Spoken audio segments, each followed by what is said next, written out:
friends, a warm greeting, a warm autumn greeting from London. We've had an awesome summer here. We recently had our cross-church interns leave us. They did an awesome job doing evangelism and outreach throughout the summer.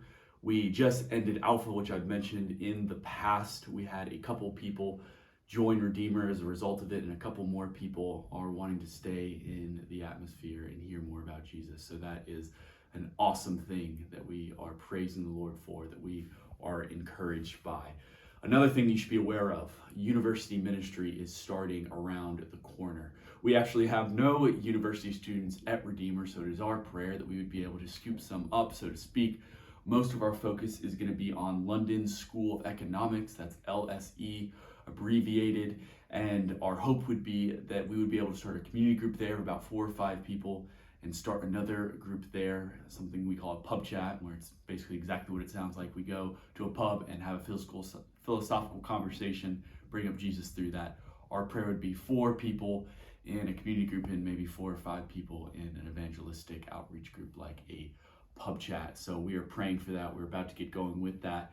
Another exciting thing is the Faith and Work series that is starting up at Redeemer. Obviously, for young adults and university students, this is a big topic, how to integrate your faith with your work. Is that possible in the first place? We're going to be putting on a young adult panel where we're going to be having 5 older saints, and for Redeemer, that just means people in their early 40s, come up and give their experience and the fruit they've seen through their careers in regards to their faith. So we are really excited about that. We're hoping that that will inspire and strengthen people to follow their example in their workplaces. Finally, we have the Young Adult Autumn Retreat coming up. We're going to a place about 15 minutes outside of London. And for those of you who know London, that means that it is still in London. I know, confusing. But it's going to be a fun time of worship, of preaching, of meals, of bonfires, football, not the American kind, the European kind. We're just hoping for a good time of bonding, a time for people to get to know one another more. Just get away and have some fun. What you could be praying for.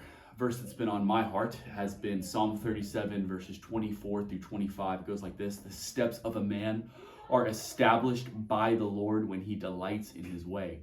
Though he fall, he shall not be cast headlong, for the Lord upholds his hand. So I've listed a lot of things. I've given a lot of plans, but if the Lord isn't in them, if he hasn't blessed them, if he hasn't guided us forward, then they're just things that I've made up, and they're just things that I'm doing. I don't want that. I want the Lord. I want his presence. I want his hand. I want his blessings to be in ministry. I don't want to get ahead of him by just planning some things that sound good to me. I want to be in touch with the Spirit, and I want to be guided by him.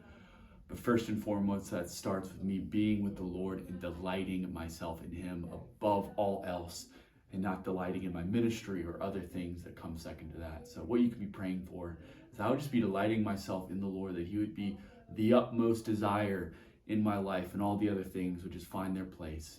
Guidance in ministry, guidance in life, that'll come as a result of delighting in the Lord. So be praying for that. Yes, you can be praying that the Lord would bring some university students our way. Yes, you can be praying that the autumn retreat would go well. Yes, you can be praying for a fruitful season from the Faith and Work series. But above all, would you pray that I would delight myself deeply in the presence of Jesus? Hope it's a good month for you guys. We'll talk soon. Cheers.